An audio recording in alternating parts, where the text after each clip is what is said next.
My name is Chandra and I'm a second-year aeronautic engineering student at City University of London. My position in this project was that of a team leader. My tasks included organising our group meetings, helping everyone with their researches and ideas as well as my own, and keeping everything well organised with our deadline in mind. Being powered both by solar panels and lithium-ion batteries, our aircraft's propulsion system is powered by a fully electric, reusable energy system. Possessing an unusual, yet more aerodynamic shape, the Eco-Ray has its batteries distributed along its wings. Such wings are removable and well connected to the aircraft body by a latch system. This allows for quicker and cheaper maintenance of the aircraft, as well as for increased flying safety, as it allows for more periodic checkups. Eco-Ray's solar panels are distributed both on top of its blended wing design, as well as on the bottom, allowing for maximized capture of radiation whilst flying over water or other reflective surfaces. Overall, Eco-Ray is an ambitious, sustainable project that mixes technologies that have already been tested in aviation with very innovative ideas. Hello, my name is Haji Kaina. I'm a second-year aeronautical engineering student at City University of London. In the following video, I'll try to reflect my work and research within our Sustainable Aviation competition team. My main tasks were to research and identify the main body of the aircraft that we would base our improvements on. So, as you can see, there are two images that resemble what we have been inspired from to create our design. The first is the Airbus wing body aircraft. As you can see, this is a very popular design in the aviation industry and is mainly used for electric aircrafts. On the bottom right, you can see the NASA BWB, which stands for Blended Wing Body, very similar to the Airbus, mind you. And on the next slide, I will demonstrate how we have taken inspiration from these amazing concepts to produce something of our own. In order to visualize our concept better, we have used the Dassault Systèmes 3D Experience platform, more specifically the X-Design software. Our design merges efficient high-lift wings with a wide airfoil-shaped body, allowing the entire aircraft to generate lift and minimize drag. This shape helps to increase fuel economy and creates a larger payload, cargo or passenger. The rectangles shown on the wings, which are in fact detachable, are the batteries. The wings are slightly smaller than in the typical aircraft because the body of the aircraft also provides lift.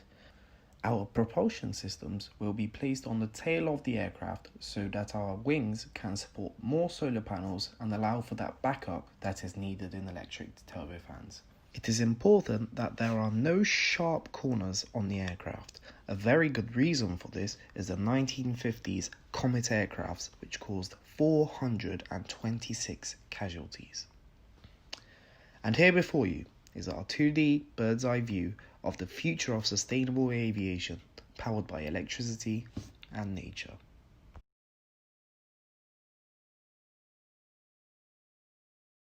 Hello, I am Bornali Roy. I am a second-year biomedical engineering student at City University of London. My task in this project is in regards to renewable energy alternatives that can be used in aircrafts. To be more specific, it is in regards to photovoltaic cells that we are planning to add on different faces of an airplane. An addition to our aircraft design is the incorporation of solar cells. What we have decided to do is to add solar panels on both the top and bottom surface of the plane, and the energy can be used by the aircraft.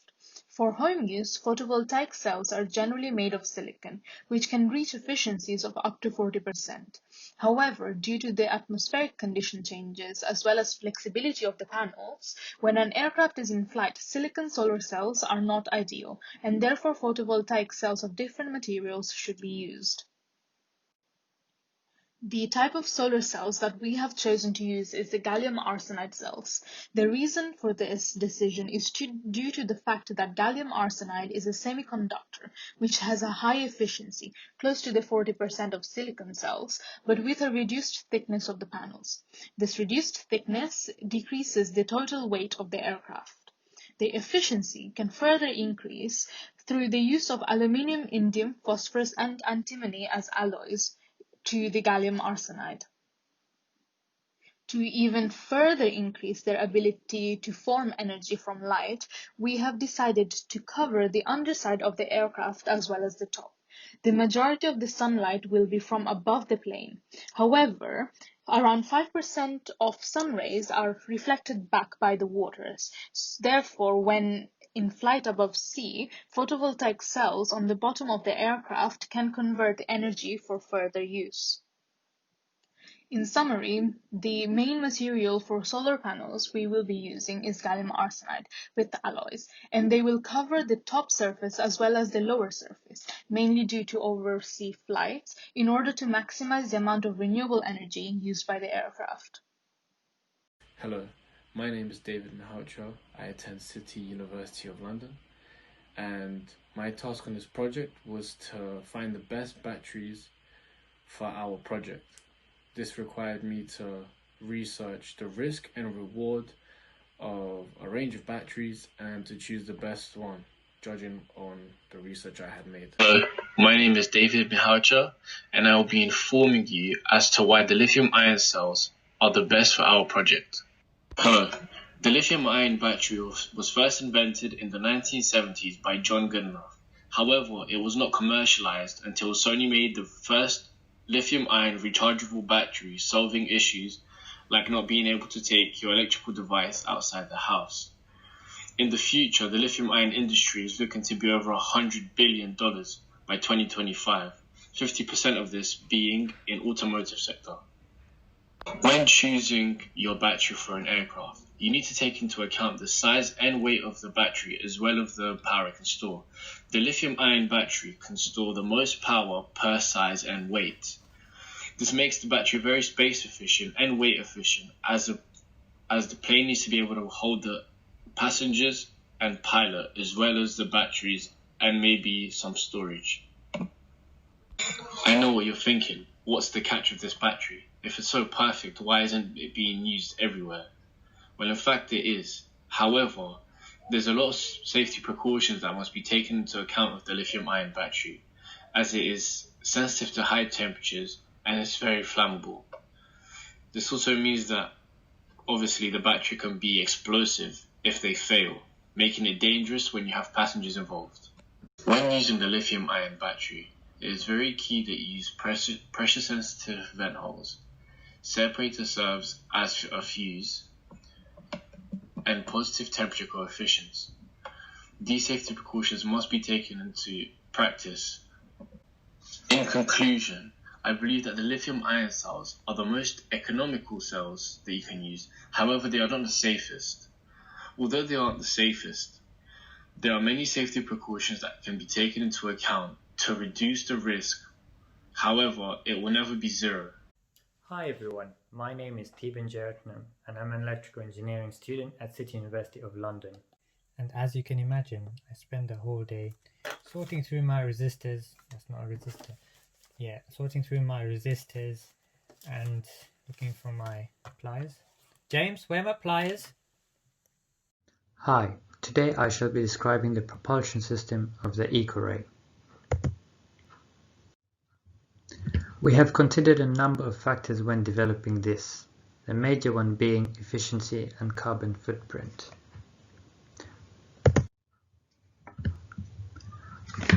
Out of our research, the top effective methods of operation were electric and hydrogen propulsion. Electric propulsion ranked higher due to its high efficiency, higher safety rating, less noise pollution, and lower weight. Another consideration was the use of distributed propulsion that would enable the aircraft to put down the thrust more efficiently by distributing it over a larger surface area. This would increase the efficiency of the aircraft overall. Lastly, I would like to talk about our quick disconnect wings. We developed this technology so that we can easily disconnect the wings during service time. This would reduce service times by up to 80%. The wings, which contain the batteries, have a quick release mechanism that can be accessed during service hours and new wings replaced so that the plane can be returned to service.